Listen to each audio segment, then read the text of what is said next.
Hi.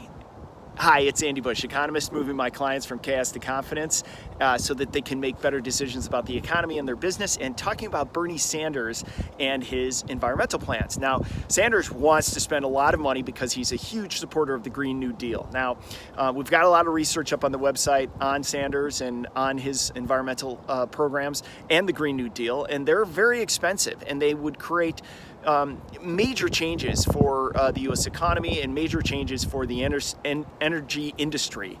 And one of the things, just as an example of what Sanders wants to do, he wants to reach 100% renewable energy for electricity and transportation by 2030 and complete decarbonization by 2050. So that's a pretty tough thing to do, and you can just imagine how disruptive that would be, but also how good it would be for the environment and for the climate.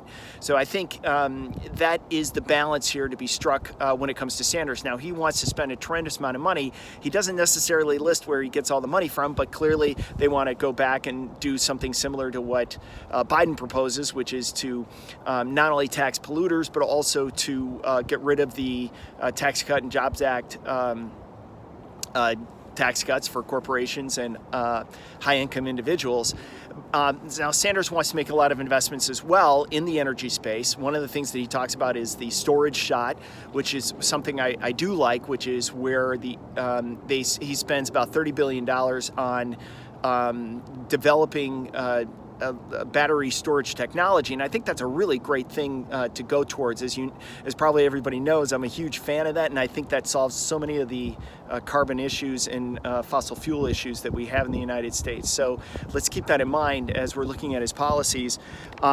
He also doesn't want to allow any new nuclear power plants to be built. So, again, just as an example of some of the measures that he has in place that he wants to change the U.S. environment. And of course, if I didn't mention it before, he's one of the people that wants to, day one, sign an executive order banning fracking. Not that you could do it legally, but he wants to do it anyway. So keep that in mind. We're talking Bernie Sanders today on the environment. I'm Andy Busch, Economist, and